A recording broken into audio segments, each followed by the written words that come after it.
Hey, hello everyone, welcome back to the FHMB channel. If you're joining me for the first time, I'm Gav, Fat Hairy Mountain Biker. Today we're going to be reviewing 100-mile review of the Haibike Fullseven 4.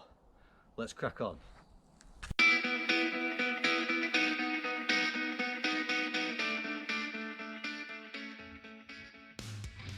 Right, before we get into today's review, we're down at the Fat Hairy Mountain Bikers downhill section. I'm joined by my mate Phil for our socially distanced COVID exercise session. Say hi, Phil. Now then, Let's crack on.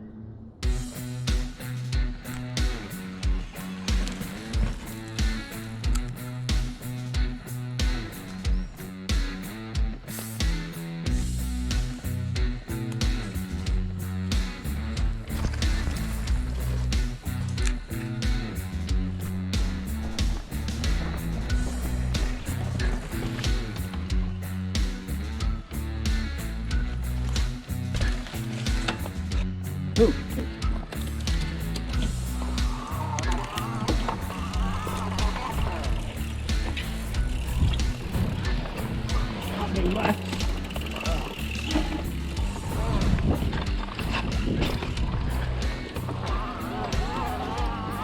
Right, let's drop into the Fat Hairy Mountain Bikers downhill section on the Haibike. Let's go.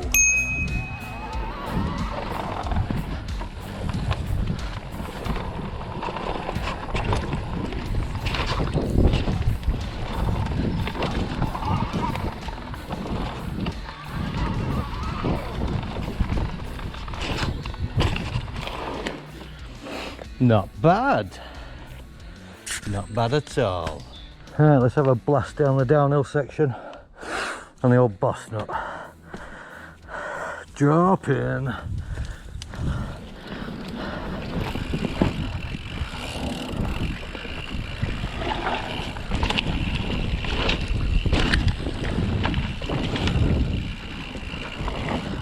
Oh, that's sweet.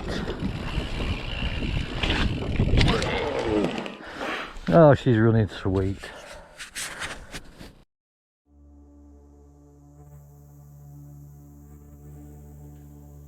Right, so we've got her home and we've got her clean, so let me now tell you a few things that I like and dislike about the Haibike Fullseven 4. So I've done 100 and...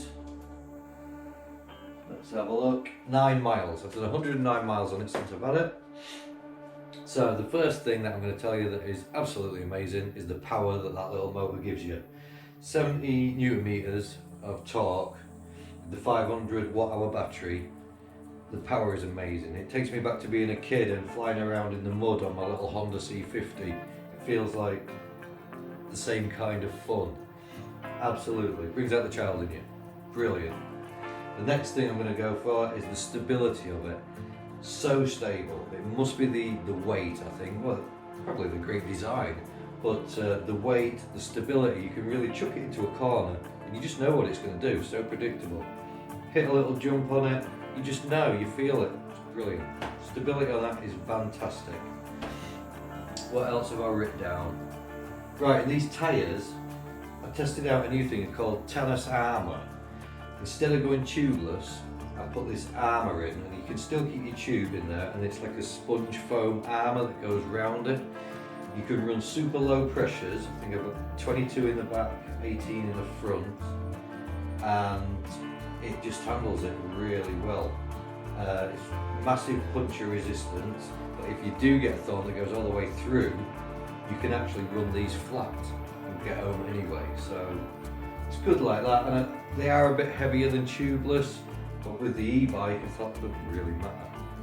But don't get me wrong, tubeless is amazing. I run that on the other bike as well.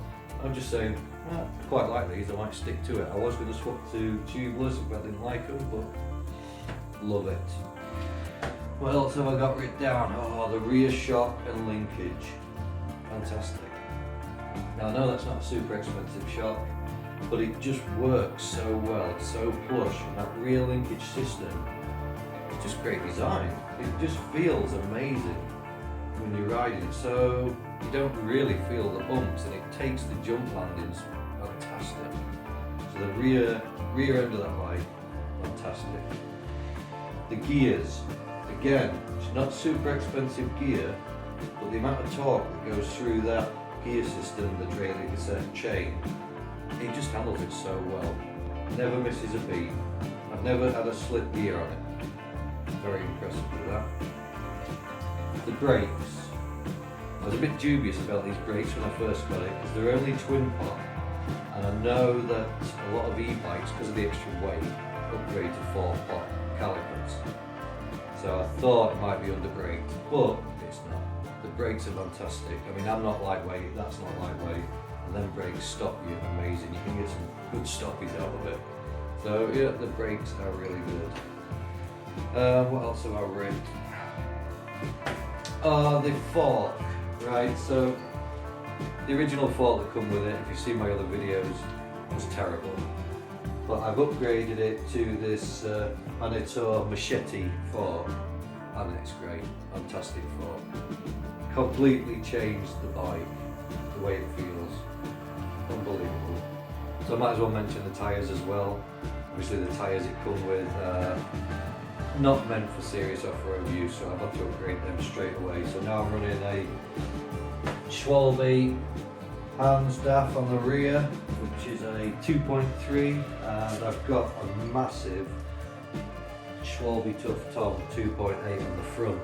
Again, with it being an e-bike, I wasn't too bothered about the weight. And the grip that they give you, obviously it helps with the stability as well. Absolutely fantastic. Right, so let's move on to the few bad things I've found. So dislikes, right. The Yamaha unit on the handlebars. When you want to reset your trip meter to 0 or change between mph and kilometers, it's so temperamental. You have to press both buttons at the same time, and sometimes it can take you 10-15 times to get it to do it, which is annoying. I mean, it works, it's annoying. It could even be me not pressing it right, but it's just annoying. And I did a little test to see how accurate it was. I know it wasn't a super scientific test, but it was a real world test, and the accuracy on the rangefinder on these is quite off. I mean, I'll do some more tests in some different conditions to see how accurate it is. I'm guessing you're going to have to go old school and just know how far you can go and set your trip to 0 and use it that way. And then the seat post. Now, I've mentioned this before, it's not very deep. You can't get a seat in there very far. Now, it didn't bother me for a start, but now I'm getting into riding it and I'm hitting a few jumps on it. I would like to slam my seat a bit lower because I keep catching on the seat as I'm swinging backwards and forwards. So that is a bit of a downer, but I'm going to look into a different post, see what I can do from that. So there we go, that's my 100-mile review of the Haibike Fullseven 4. It is amazing, I absolutely love it. Highly recommend this bike. Highly recommend e-bikes. If you're thinking about getting one, get one, you'll love it. Right, that's it for this one, ladies and gentlemen. Thank you very much for watching. Hope you found it interesting or informative. If you enjoyed it, smash the like button, maybe even subscribe. Get some merch, and I'll catch you in the next one.